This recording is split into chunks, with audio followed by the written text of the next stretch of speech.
So this one, what's your why? You hear about people and they have these great big grandiose whys, but why do some people who have the biggest and best whys in the world never ever achieve them? Well, I'm about to tell you. You need to know what your why is so that you know why you're putting yourself through stuff, because 3 times a week, because I'm in the land down under, we're on a different time schedule than everyone else, and because Americans actually don't really usually think about people outside of America, I'm up at 3:30 in the morning or 2:30 in the morning or stupid o'clock. And I was speaking to some people about that. You know, like people will schedule client appointments, try to schedule them for like 1 o'clock or 2 o'clock in the morning. There are times of the day where my brain just doesn't work, and 2 o'clock in the morning is one of them. And I had a meeting recently because a woman just pushed me into a corner, and 5 minutes into the meeting, I just went, you know what? You're not a fit for me, so let's just call it what it is. And she said, well, I actually doubt that you can even do what you say you can do. You don't even sound very intelligent. I said, well, how about I ring you up at 1:30 tomorrow morning, your time, and see how cognizant you are at that time. So get over yourself.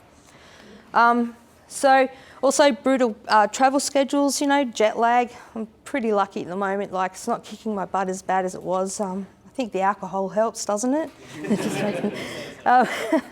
But when it comes to whys, you need it to be unshakable. And now what I'm saying, because most people have these grandiose whys of like, they're all out there, they're all about saving other people. Like, I've heard some really fantastic whys about like getting 1,000 prostitutes off the street of Thailand and, you know, liberating them, or you know, helping all the needy kids in India, getting them out of the orphanages and getting them adopted and things like that.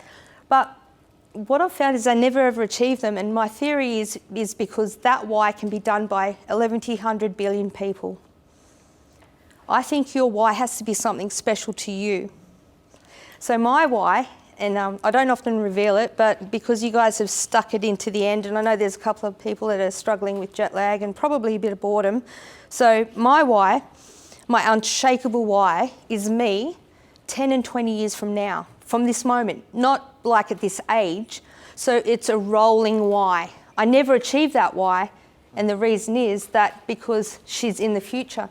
Now, what that gives me though is a no compromise attitude. You hear John Carlton talk about a gun to the head mentality when you're writing copy. I have a gun to the head mentality when I'm living. So what that means is, and by the way, you know that horrible C word that Caleb says a lot of? Like, I can't believe he says it. I think there's a far filthier word in the English language, and that's the word compromise. I hate the word compromise, because as soon as you compromise, there's a winner and a loser. And if you're the one who's compromised, you're the loser. Who wants to be a loser? So always go for a win-win situation. But for my unshakable why, there is no compromise, because it is a life and death situation. There is a gun to my head in the future where if I don't look after myself here and now, then the older version of me suffers.